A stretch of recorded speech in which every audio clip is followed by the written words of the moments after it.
So talking about different ways to get into businesses, one of the popular ways is to expand through becoming a franchisor. So let's say you've got a business idea. Maybe we talked about my idea of skywriting drones. You've started that business. I want to expand that business because the world needs skywriting drones. And so how do we do it? One of those is I set up and establish a business that other people can sell, that other people can buy. And they can have their own territory to operate my drone business. They can become franchisees. Very much the McDonald's model of expansion. And if you saw the McDonald's movie recently, you saw that was part of the idea of franchisees was quick expansion, according to the movie. So some of the good things, right, you're very good for developing, quickly growing the business. It provides cash flow because you've got people who are paying money into the business to take on a role. For example, Subway, franchise fee of around $250,000 or so to get started. And if you've got people running the businesses, you've got people running all the drone businesses around the place, you can work on the business. You don't have to be running it day to day, so you can be more strategic in what you're doing. Think about how you can improve the business. Disadvantages. Okay, you have to have a lot of skills to set up a franchisor model because you need to have different people who can run your business at a high level. You have problems with the businesses when they're not running well, when the franchisees aren't doing a good job, and you have to share the profits because you've got a whole lot of franchisees that you need to share them with. If we decide that we want to turn our operation into a franchised business, we're going to expand by having franchisees, by offering areas of our business, generally geographical areas of our business for sale. There's a number of steps we have to go through. You have to think, how well does this business actually work as a franchise concept? So the skywriting drones might work reasonably well. The main concern I'd have about skywriting drones for a franchise is if I told Ethan all my secrets, marketing and stuff like that, I'd be worried that he might leave the business and just copy exactly what I'm doing. There's no great barriers of entry at this stage. It's not like a McDonald's store. Ethan can't go and start a McGriffith's, right, because it's not the brand. It's different from McDonald's. But if there's nothing really unique, I'd be a little bit worried about that with my franchise. But let's say there was something. Let's say there was a licensing process that was really complex, and that made it difficult for anyone to compete with, so it might work fairly well. So then we've got to think about what the franchise arrangement might be. For example, I might get Ethan to sign up to the fact that he can't run a competing business for 3 years. He might have to pay me $100,000 up front and 15% from every sale that he made, and he has to agree to follow a system that I put together that's absolutely the same.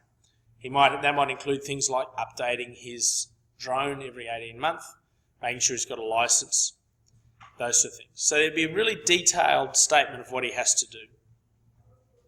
Then I have to see who's interested and see who wants to run it in. Maybe I'm running in each major city. So who's going to run it in Melbourne, Sydney, Adelaide, and so on. Then I'm going to select some franchisees because I don't want people who, can't spell. They're doing some sign writing for someone with a 50% off shirt sale and they forget the R on the shirt. Right? That's not going to work well. And then you've got to keep building the business from there. So they're the steps you have to think about in the franchise process. Let's have a look at this for another option. There's an existing business. It's already running. So another way of building a business is to buy one that is already established. There's been a little bit in the media lately about some really big cattle stations that have been sold. Mainly around the topic of how much should our agricultural land be allowed to be bought up by overseas interests. Effectively, though, they were existing businesses that people came along and bought. And a number of the investors just said they were silent investors. That means they didn't want any say in the running of the business. They were just there because it was an asset that they were going to hopefully profit from over time. But the key thing around buying an existing business, I think, is the issue of price.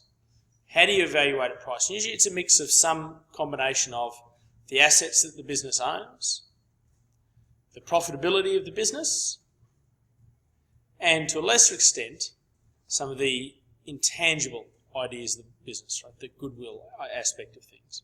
Sometimes you see hear of people paying very high prices for a business because they hope it's going to go really well in the future. But mainly it's going to come down to profit and assets. Let's have a look at this in terms of some pros and cons. And you probably will recognise this is coming straight from the textbook. So some of the good points, advantages, is you can start straight away if you're buying an existing business. It's all ready to go.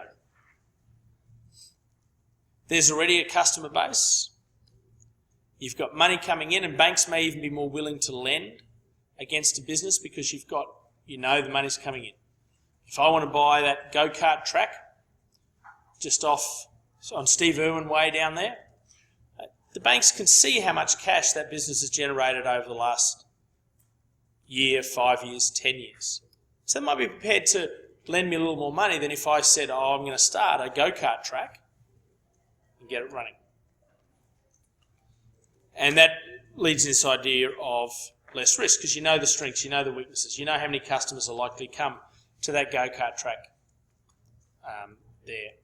Disadvantages, if I've been a good owner, people might no longer come. Right? If I've been running that go-kart, I've been running a great series of races, people might get sick of that, may not come anymore.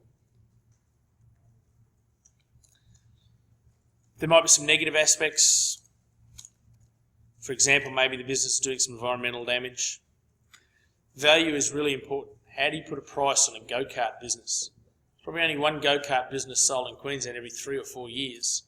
So how do you put a price on it? And if things are not going well, if the person's selling perhaps because things aren't going well, sometimes it can be very hard to change those things.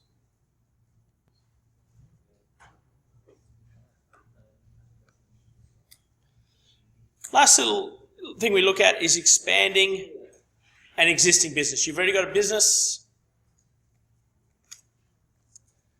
Let's say a little fish and chip shop across the road, they want to expand. They could do any of these things. They could buy another business. They could look to franchise. I don't know of any pure fish and chip franchisees. They could look to franchise. Or they could expand their business. They could just say, well, we're going to find another site, maybe at Redcliffe or something like that, and hopefully some things will work well. For example, they can share some resources and so on. So you've got the capacity, you retain the capacity to build the business. You can set your own time frame, which is very, very good. Finding a location is really important. So you might say, well, we want 2 in the same area so we can build a bit more brand, we can do some advertising in the local newspaper, maybe on the local radio station. And then you've got the challenge of establishing the customer base again. And if you're a true entrepreneur, if you're someone who likes risking their money to build businesses, this would be very exciting for you.